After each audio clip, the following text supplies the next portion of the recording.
Eusébia Palomino tinha 7 anos quando aprendeu a mendigar. Caminhava pelas estradas geladas de Salamanca segurando a mão do pai, batendo em portas de fazendas, sorrindo para estranhos. Um pão pelo amor de Deus, dizia a menina, sem entender a humilhação que aquilo representava.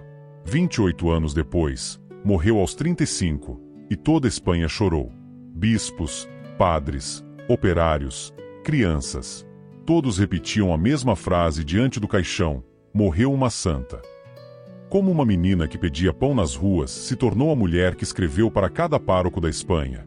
Como alguém sem instrução, sem beleza, sem nada, transformou uma nação inteira. Se você gosta de histórias reais que restauram a fé na humanidade, deixe seu like agora. Isso ajuda mais pessoas a conhecerem histórias como esta. Fique até o final. O que você vai descobrir sobre Eusébia Palomino vai mudar o modo como você enxerga a santidade. Cantalpino, inverno de 1906. O vento cortava a pele como navalha. Eusébia Palomino tinha 7 anos e mãos pequenas demais para carregar lenha. Mas carregava. Seus pés descalços conheciam cada pedra do caminho entre a casa e o bosque. A família Palomino não tinha quase nada. 4 filhos, uma casa de adobe, um pai que trabalhava quando havia trabalho. Agostinho Palomino era homem de mãos calejadas e coração macio. No inverno, quando o campo repousava e os proprietários de terra dispensavam os diaristas, ele fazia o que poucos homens conseguiam fazer sem perder a dignidade: pedia ajuda. E levava Eusébia com ele. Vamos caminhar, filha, dizia, acendendo uma tocha na escuridão da manhã. A menina pulava ao lado dele, alegre, inconsciente do peso daquelas jornadas. Para ela, eram aventuras. O pai apontava para o céu ainda estrelado, para os campos cobertos de geada, para a fumaça que saía das casas ao longe. Vê aquilo, Eusébia. Deus fez tudo isso. Cada estrela, cada árvore. E Ele cuida de nós também. Ela acreditava. Com toda a força do seu coração de criança, acreditava. Chegavam às fazendas quando o sol começava a clarear. Agostinho batia na porta, tirava o chapéu, abaixava a cabeça. E Eusébia sorria. Sorria para as mulheres que abriam a porta com pena nos olhos. Sorria para os homens que desviavam o olhar com vergonha alheia. Um pão pelo amor de Deus, dizia a menina.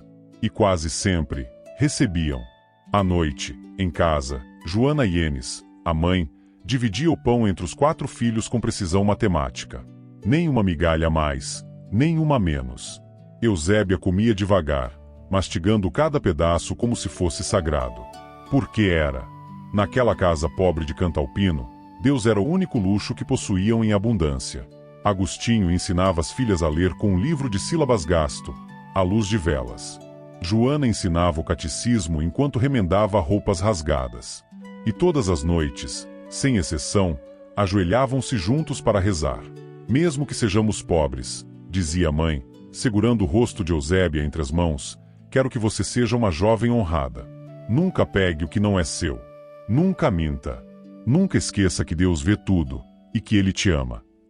Eusébia guardava cada palavra como quem guarda tesouros. Aos 8 anos, recebeu Jesus pela primeira vez. A primeira comunhão aconteceu numa pequena igreja de pedra, fria e úmida, cheirando a incenso velho e cera derretida. Eusébia vestia um vestido emprestado, remendado às pressas pela mãe na noite anterior. Mas quando a hóstia tocou sua língua, nada mais importou. Algo aconteceu naquele momento. Algo que ela não conseguiria explicar nem décadas depois. Uma certeza absoluta, inabalável. Ela pertencia a Deus. Totalmente. Completamente. Sem reservas. Eu sou dele, pensou a menina de 8 anos, ajoelhada no banco de madeira áspera. E um dia, vou ser só dele. Não era uma promessa. Era um reconhecimento. Nos anos seguintes, Eusébia deixou a escola, porque comer era mais importante que aprender a escrever. Cuidava de crianças enquanto as mães trabalhavam nos campos. Limpava casas. Carregava água. Fazia tudo o que uma menina pobre de Salamanca precisava fazer para sobreviver. Mas à noite, ajoelhada no chão de terra batida da sua casa, rezava com uma intensidade que assustava até a mãe. "O que você pede tanto, filha?" perguntou Joana certa vez. Eusébia não respondeu. porque ainda não sabia como dizer em voz alta o desejo impossível que queimava no seu peito: pertencer totalmente a Deus, servir a Virgem Maria, viver só para isso. Como uma menina pobre, sem instrução, sem dote, sem nada, poderia sonhar com algo tão grande? Salamanca, 1911. Eusébia tinha 12 anos quando deixou Cantalpino pela primeira vez. Sua irmã mais velha, Dolores, havia conseguido trabalho na capital como empregada doméstica. "Vem comigo", disse. "Lá tem mais oportunidades, mais casas, mais famílias que precisam de ajuda." Eusébia foi. Não porque queria, mas porque a família precisava. A cidade a engoliu. Ruas largas demais, prédios altos demais, gente demais. Ela se sentia pequena, insignificante, perdida. Trabalhou como babá, como faxineira, como tudo que lhe pediam. Acordava antes do sol nascer, dormia depois das estrelas aparecerem. Mas aos domingos, algo mudava. As filhas de Maria Auxiliadora tinham um oratório festivo, um lugar onde meninas pobres como ela podiam ir, brincar, aprender, rezar. Eusébia começou a frequentar quase por acidente. Foi uma vez por curiosidade. Voltou pela segunda vez porque gostou. Na terceira vez, percebeu que havia encontrado um lar. As irmãs usavam hábitos pretos e véus brancos. Sorriam muito. Cantavam enquanto trabalhavam. Tratavam as meninas pobres com a mesma dignidade que tratariam uma princesa. E falavam de Dom Bosco, um santo italiano que amava os jovens, especialmente os mais abandonados. Eusébia ouvia cada palavra como quem ouve música. "Maria Auxiliadora é a mãe de todos nós", dizia uma das irmãs, segurando as mãos de Eusébia entre as suas. "Especialmente dos mais pobres, dos mais esquecidos. Ela nunca abandona seus filhos." Algo dentro de Eusébia se quebrou naquele momento. E ao se quebrar, se reorganizou de um jeito novo, mais verdadeiro. "Eu quero ser como vocês", pensou. "Quero servir a Virgem Maria assim. Quero pertencer a ela." Mas como? Ela não tinha dote. Não tinha instrução. Mal sabia ler e escrever. Suas mãos eram grossas de tanto trabalho pesado. Não era bonita. Não era inteligente. Não era nada que uma congregação religiosa pudesse querer. Durante meses, guardou o desejo em silêncio. Trabalhava, rezava, voltava ao oratório sempre que podia. As irmãs começaram a notar sua presença constante, sua alegria discreta, sua disposição para ajudar em tudo. "Eusébia, você pode carregar essa lenha para a cozinha?" "Eusébia, consegue estender as roupas no pátio?" "Eusébia, pode acompanhar as meninas até a escola?" Sempre a mesma resposta: "Sim, irmã", com alegria. E era verdade. Cada tarefa, por mais humilde, por mais cansativa, era feita com uma alegria que vinha de algum lugar profundo, inacessível ao cansaço. As irmãs perceberam. Começaram a pedir sua ajuda com mais frequência. Eusébia deixou o trabalho como empregada doméstica e passou a viver na comunidade como colaboradora leiga. Cozinhava, limpava, carregava, organizava. E rezava. Deus, quanto rezava! "Se eu fizer tudo com diligência", dizia para si mesma, ajoelhada na capela vazia, "talvez um dia a Virgem Maria me aceite como filha. Talvez um dia eu possa ser digna." Um ano passou. Depois 2. Eusébia tinha agora 15, depois 16 anos. Trabalhava sem parar, mas nunca ousava pedir o que realmente queria. Até que a superiora visitadora chegou. Era uma mulher de olhar firme e coração macio. Observou Eusébia durante dias, a forma como tratava as meninas do oratório, a paciência com que ensinava orações, a alegria com que lavava pratos, a reverência com que arrumava a capela. Chamou-a para conversar. "Eusébia, por que você está aqui?" A pergunta pegou a menina desprevenida. Ela abaixou os olhos, torceu as mãos. Eu quero servir, irmã. Só isso. Só isso." Silêncio. Um silêncio longo, pesado, cheio de verdades não ditas. "Você quer ser uma de nós, não é?" Eusébia ergueu o rosto. Lágrimas escorriam sem controle. "Eu não sou digna, irmã. Sou pobre. Não tenho instrução. Não tenho nada para oferecer. Sou só nada. A superiora segurou suas mãos grossas, calejadas, honestas. Não se preocupe com nada, disse, com uma ternura que Eusébia jamais esqueceria. A Madre Geral vai te aceitar. Você vai ser uma filha de Maria Auxiliadora. Eusébia não conseguiu falar. Só chorou. Chorou de uma forma que nunca havia chorado antes. Não de tristeza, não de dor, mas de uma gratidão tão profunda que parecia vir de outra dimensão da existência. Deus havia ouvido. A Virgem Maria havia respondido. As portas impossíveis estavam se abrindo.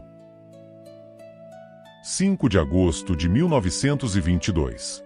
Eusébia Palomino tinha 22 anos quando vestiu o hábito pela primeira vez. Suas mãos tremiam enquanto ajustava o véu branco de noviça. Olhou-se no espelho e quase não se reconheceu. Não pela roupa, mas pelo que via nos próprios olhos. Uma alegria tão intensa que parecia irradiar luz. Sou filha de Maria Auxiliadora, sussurrou para si mesma. Realmente sou. O noviciado foi tudo o que ela esperava, e mais difícil do que imaginava. Horas de estudo alternadas com trabalho manual.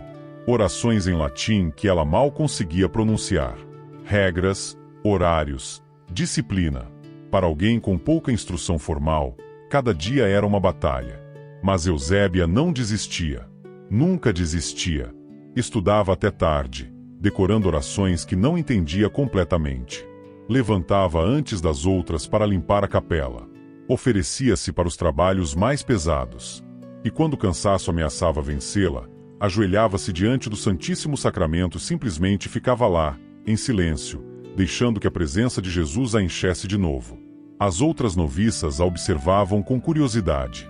Havia algo diferente naquela mulher pequena, pálida, de mãos grossas. Algo que não se aprendia em livros. Em 1924, Eusébia emitiu seus votos perpétuos. Pobreza, castidade, obediência. Prometeu tudo, e não tinha medo, porque já havia dado tudo muito antes, naquela primeira comunhão aos 8 anos. Para onde vou agora? Perguntou a superiora. Valverde deu caminho. Andaluzia, sudoeste da Espanha. Um lugar pequeno, quase na fronteira com Portugal. Região de mineração, poeira vermelha, sol escaldante. 9.000 habitantes. Uma comunidade salesiana que precisava de ajuda. Eusébia arrumou suas poucas coisas, porque uma religiosa pobre não tem quase nada, e partiu. Valverde deu caminho, setembro de 1924. As meninas da escola e do oratório esperavam ansiosas pela nova irmã. Quando Eusébia desceu da carruagem, não esconderam a decepção. Ela era comum, pequena demais, pálida demais, não bonita, mãos grandes e vermelhas de tanto trabalho. E aquele nome, Eusébia, que soava estranho, antiquado, feio. É essa nova irmã, sussurraram entre si. Eusébia ouviu. Sorriu. Não um sorriso forçado, mas genuíno, quase divertido. Porque ela sabia algo que aquelas meninas ainda não sabiam. Deus não escolhe pelo que o mundo valoriza. Na manhã seguinte, estava na cozinha antes do amanhecer. Depois na portaria. Depois na rouparia. Depois na horta. Depois no oratório, contando histórias para as meninas que a tinham desprezado no dia anterior. E que histórias! Falava de missionários que atravessavam oceanos para levar Jesus aos pobres. De santos que davam a vida por amor. De Dom Bosco, que acolhia meninos de rua e os transformava em homens de bem. De Maria Auxiliadora, que nunca, nunca abandona seus filhos. Sua voz não era bonita, não era eloquente, mas havia algo nela, uma convicção absoluta, uma fé tão simples e tão profunda, que prendia a atenção. As meninas começaram a ouvi-la, depois a procurá-la, depois a amá-la. Essa transformação te surpreendeu? Comenta aqui embaixo qual parte da história de Eusébia mais te tocou até agora. Quero saber o que você está sentindo. Irmã Eusébia, conta de novo a história de Santa Teresinha. Irmã Eusébia, por que Jesus deixou que fizessem aquilo com ele? Irmã Eusébia, Maria Auxiliadora realmente ouve nossas orações? Ela respondia com paciência infinita. Repetia as mesmas histórias quantas vezes fosse necessário. E sempre terminava do mesmo jeito: tudo que eu peço a Nossa Senhora, ela me concede. Porque ela é nossa mãe. E mãe nunca abandona os filhos. Mas não eram só as meninas que buscavam Eusébia. Mães de família batiam à porta da comunidade pedindo conselhos. Homens rudes da mineração paravam na rua para cumprimentá-la com respeito. Doentes pediam suas orações. E ela, sempre ela, respondia com a mesma simplicidade: vou rezar. E a Virgem Maria vai cuidar de você. À noite, quando todas dormiam, Eusébia ficava horas ajoelhada na capela. Não rezava o terço comum. Rezava a coroinha. Uma devoção às santas chagas de Jesus. 5 feridas. 5 mistérios de amor e dor. Meditava em cada uma delas com uma intensidade que às vezes a fazia chorar. As mãos perfuradas. Os pés rasgados. O lado aberto. A coroa de espinhos. Cada ferida era uma porta para o coração de Deus. Amor misericordioso. Sussurrava na escuridão: Jesus, confio em vós. Eram os anos 30. Na Polônia, uma jovem religiosa chamada Faustina Kowalska estava recebendo revelações sobre a divina misericórdia. A mensagem chegou à Espanha através do padre dominicano João Arintero. E chegou às mãos de Eusébia. Ela leu, releu, e soube, com absoluta certeza, essa era a mensagem que o mundo precisava ouvir. Começou a escrever cartas. Centenas delas. Para párocos, para bispos, para seminaristas, para qualquer pessoa que pudesse levar adiante a devoção ao amor misericordioso de Jesus. Mas havia outro tema que ela propagava com igual fervor: a verdadeira devoção a Maria, segundo São Luís Maria Grignion de Montfort. A escravidão mariana. Consagração total a Jesus pelas mãos de Maria. Talvez não tenha havido um único pároco em toda a Espanha, diriam depois nos processos de beatificação, que não tenha recebido uma carta de irmã Eusébia sobre a consagração mariana. Uma mulher sem instrução. Uma religiosa de trabalhos humildes. Uma ex-mendiga que pedia pão nas ruas de Salamanca.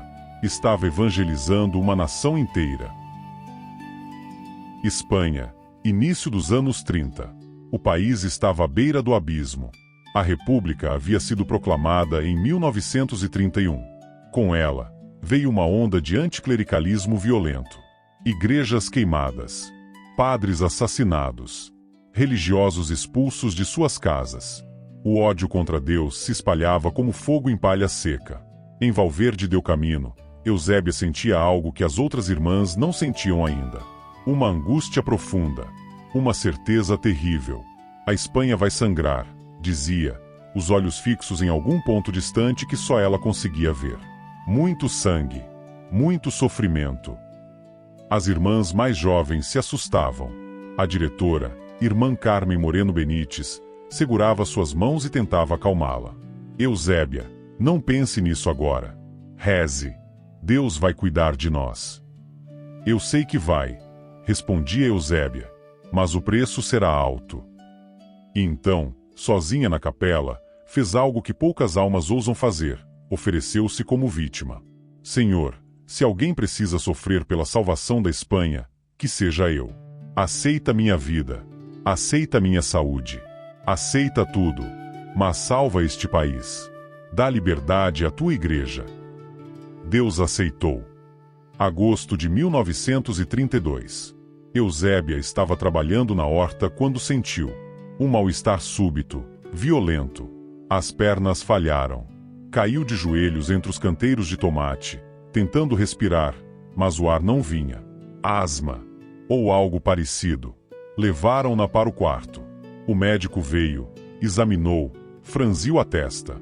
Não sei exatamente o que é, mantenha-a em repouso. Mas não era só asma. Nos meses seguintes, o corpo de Eusébia começou a se transformar de maneiras que nenhum médico conseguia explicar. Seus membros inchavam. As articulações se deformavam. A dor era constante, penetrante, insuportável. Parece uma bola de lã, diriam depois as irmãs que a cuidavam, com lágrimas nos olhos. Eusébia não reclamava. Nunca. Oferecia cada pontada de dor, cada noite sem sono, cada momento de agonia. Por ti, Jesus. Pela Espanha. por tua igreja. Mas o pior não eram as dores físicas. Eram as visões. 4 de outubro de 1934. Eusébia estava no pequeno quarto onde passava a maior parte do tempo agora. Algumas irmãs rezavam o terço ao seu lado. De repente, ela interrompeu. Ficou pálida. Os olhos se arregalaram como se estivesse vendo algo terrível, invisível para as outras. Rezem, disse, a voz tremendo. Rezem muito pela Catalunha. Agora. As irmãs se entreolharam, confusas. Catalunha? Por quê? Naquele exato momento, naquela mesma hora, começava em Barcelona e nas Astúrias uma revolta operária sangrenta. Centenas de mortos. Igrejas profanadas. Sacerdotes executados. A antecipação reveladora. Chamariam depois. Eusébia viu antes de acontecer. E viu mais. Certa manhã, pediu para ver a diretora. Irmã Carmen entrou no quarto, sorrindo, tentando trazer alegria para aquele espaço de sofrimento. Eusébia segurou sua mão. Apertou forte. Irmã Carmen, vai haver sangue. Muito sangue. E você? Parou. Engoliu seco. As lágrimas escorreram. Você vai estar entre eles. Entre os mártires. Irmã Carmen empalideceu. Tentou sorrir, mas o sorriso não alcançou os olhos. Se for a vontade de Deus, Eusébia. Se for a vontade de Deus. 2 anos depois, 6 de setembro de 1936, Irmã Carmen Moreno Benítez seria fuzilada junto com outra co-irmã durante a Guerra Civil Espanhola. Mártir da fé. Beatificada em 2001. Exatamente como Eusébia havia previsto. No quartinho de Valverde, o corpo de Eusébia definhava. Mas sua mente permanecia lúcida, cristalina. E seu coração? Seu coração ardia com uma chama que nem a doença conseguia apagar. As irmãs que a visitavam sentiam algo estranho ao entrar naquele quarto. Não era pena. Não era tristeza. Era reverência. Como se estivessem entrando num lugar sagrado. Como você aguenta, Eusébia? Perguntou uma jovem noviça, olhando para aquele corpo deformado, quase irreconhecível. Eusébia sorriu. Um sorriso genuíno, sem traço de amargura. Porque ele aguentou por mim primeiro. E isso aqui, apontou para o próprio corpo, isso aqui não é nada comparado ao que ele sofreu na cruz. Fazia sentido. Terrível, doloroso sentido. As cartas continuavam. Mesmo doente, mesmo acamada, Eusébia ditava cartas para quem pudesse escrever. Mensagens sobre a divina misericórdia. Sobre a consagração a Maria. Sobre a urgência de rezar, de confiar, de não ter medo. A Espanha vai passar pelo fogo, escrevia. Mas Deus não abandona seus filhos. Confiem em Maria Auxiliadora. Ela nunca falha. Eram palavras proféticas. Palavras que ecoariam pelos anos seguintes de terror e martírio. Mas Eusébia não veria o pior.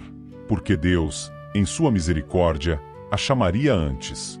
Fevereiro de 1935. O inverno era rigoroso.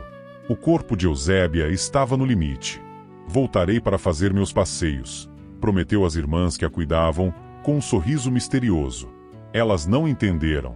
Como alguém tão doente, tão deformada, poderia passear de novo? Mas Eusébia sabia o que estava dizendo. Falava de outro tipo de caminhada. De outra forma de estar presente. A noite de 9 de fevereiro foi longa. Eusébia respirava com dificuldade. As irmãs se revezavam ao seu lado, rezando baixinho, segurando suas mãos deformadas. E então, no coração da madrugada, naquele momento silencioso entre a noite e o dia, Eusébia abriu os olhos uma última vez. Olhou para o crucifixo na parede. Sorriu. E adormeceu.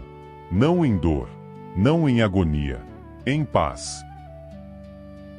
10 de fevereiro de 1935.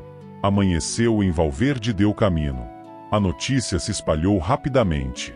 Irmã Eusébia havia morrido durante a noite. Tinha apenas 35 anos. As irmãs prepararam o corpo com cuidado, com reverência. Lavaram aqueles membros deformados que tanto haviam sofrido. Vestiram-na com o hábito limpo. Colocaram o rosário entre seus dedos que finalmente descansavam. e cobriram tudo com flores. Muitas flores. Quando abriram as portas da capela para o velório, não esperavam o que aconteceu em seguida. Valverde inteira veio. Operários das minas, com as mãos ainda sujas de terra vermelha. Mães de família com bebês nos braços. Crianças do oratório, chorando sem entender completamente por quê. Comerciantes, professores, mendigos, autoridades locais. Todos queriam ver irmã Eusébia uma última vez. E todos, absolutamente todos, diziam a mesma coisa. Morreu uma santa. Não era especulação. Não era exagero piedoso. Era certeza. O tipo de certeza que brota do coração do povo simples, que reconhece santidade quando a vê. Um homem idoso, que trabalhava nas minas há 40 anos, ajoelhou-se diante do caixão e chorou como criança. Ela rezou por mim quando eu estava doente, disse entre soluços. Disse que Nossa Senhora ia me curar. E curou. Como não vou chorar por ela? Uma jovem mãe segurava uma carta amassada, lida e relida tantas vezes que as dobras estavam rasgadas. Ela me escreveu quando eu perdi meu filho, sussurrou para a irmã ao lado. Disse que ele estava com Jesus, que eu veria de novo. Essa carta me salvou da loucura. As meninas do oratório, aquelas mesmas que a haviam desprezado quando chegou, 11 anos antes, não conseguiam parar de chorar. Ela nos amava, diziam. Nos amava de verdade, como ninguém mais amava. Durante todo o dia, o povo de Valverde passou pelo caixão. Tocavam o hábito, beijavam as mãos deformadas, pediam intercessão, levavam flores, rosários, lenços para tocar no corpo, porque sabiam. Algo dentro deles sabia. Aquela mulher pequena, pobre, sem instrução, que havia pedido pão nas ruas de Salamanca, havia se tornado gigante na santidade. Havia tocado uma nação inteira com suas cartas. Havia previsto eventos antes de acontecerem. Havia oferecido seu corpo como sacrifício pela Espanha. E Deus havia aceitado. Os anos seguintes provariam que as visões de Eusébia eram verdadeiras. Em julho de 1936, apenas 1 ano e meio após sua morte, explodiu a Guerra Civil Espanhola. 3 anos de horror. Igrejas destruídas. Mais de 6.000 sacerdotes e religiosos assassinados. Entre eles, irmã Carmen Moreno Benites, a diretora que Eusébia tanto amava. Fuzilada. Mártir. Exatamente como Eusébia a havia visto. Mas a promessa também se cumpriu. Voltarei para fazer meus passeios, havia dito antes de morrer. E voltou. Não em corpo, mas em intercessão. Pessoas começaram a relatar graças recebidas pela intercessão de irmã Eusébia. Curas inexplicáveis. Conversões súbitas. Proteção em meio ao caos da guerra. A fama de santidade cresceu, se espalhou, atravessou fronteiras. As cartas que ela havia escrito, centenas delas, espalhadas por toda a Espanha, foram reunidas, guardadas, estudadas. Nelas, encontraram um tesouro espiritual, a devoção à Divina Misericórdia, anos antes de se tornar conhecida mundialmente. A consagração mariana, pregada com fervor profético. Uma mulher sem instrução formal havia evangelizado teólogos. Uma ex-mendiga havia ensinado bispos. Uma religiosa de trabalhos humildes havia mudado uma nação. Os processos de beatificação começaram décadas depois. Investigações rigorosas. Testemunhas ouvidas. Documentos examinados. Milagres comprovados. 17 de dezembro de 1996. Eusébia Palomino Ienes foi declarada venerável. 25 de abril de 2004. O Papa João Paulo II a beatificou em Roma. Diante de milhares de pessoas, proclamou ao mundo que o povo de Valverde já sabia há 69 anos. Eusébia Palomino era santa. Sua festa litúrgica foi estabelecida para 9 de fevereiro, um dia antes de sua morte. Porque na teologia católica, a morte não é fim, é nascimento. Nascimento para a eternidade. Hoje, seu corpo repousa em Valverde del Camino, no mesmo lugar onde serviu, sofreu, amou. E as pessoas continuam vindo, continuam ajoelhando, continuam pedindo. Beata Eusébia, reza por nós. E ela reza, continua rezando, continua fazendo seus passeios, agora não pelas ruas de Salamanca pedindo pão, mas pelos corredores do céu, levando ao trono de Deus as súplicas dos que ainda caminham na terra. A menina que aprendeu a mendigar ensinou o mundo a pedir a Deus com confiança. A mulher sem instrução deixou cartas que instruem gerações. A religiosa que ninguém esperava tornou-se intercessora de uma nação. De mendiga a beata. Em apenas 35 anos. Existe algo profundamente perturbador, e ao mesmo tempo profundamente consolador, na história de Eusébia Palomino. Perturbador porque nos obriga a confrontar uma verdade incômoda. Deus não escolhe os qualificados. Ele qualifica os escolhidos. Eusébia não tinha nada que o mundo valoriza. Sem beleza, sem riqueza, sem educação, sem influência. Suas próprias colegas de oratório a desprezaram quando chegou. Mas tinha o essencial, um coração totalmente entregue. E foi suficiente. Mais que suficiente. Pense nisso. Uma menina que pedia pão nas ruas acabou alimentando espiritualmente uma nação inteira. Uma mulher sem instrução formal ensinou a divina misericórdia antes mesmo de se tornar popular. Uma religiosa de trabalhos humildes escreveu para cada pároco da Espanha. Como? Porque ela entendeu algo que muitos de nós esquecemos. Santidade não é sobre grandeza aos olhos do mundo. É sobre fidelidade nas pequenas coisas. É sobre fazer o ordinário de forma extraordinária. É sobre amar quando ninguém está olhando. É sobre confiar quando tudo parece perdido. Eusébia lavava pratos como quem reza. Carregava lenha como quem louva. Limpava o chão como quem adora. E Deus viu. Sempre vê.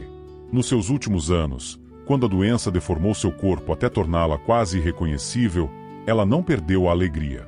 Não perdeu a confiança. Não perdeu a missão. Ofereceu tudo, cada pontada de dor, cada noite sem sono, cada humilhação da doença, pela salvação da Espanha. E Deus aceitou o sacrifício. 2 meses antes de sua morte, teve visões do que viria: a guerra civil, o sangue nas ruas, o martírio de sua própria diretora. Poderia ter ficado desesperada. Poderia ter questionado Deus. Não questionou. Apenas rezou mais. Senhor, salva meu país. Não importa o preço. E quando chegou a hora de partir, naquela madrugada fria de fevereiro de 1935, não partiu em agonia. Partiu em paz. Olhou para o crucifixo. Sorriu.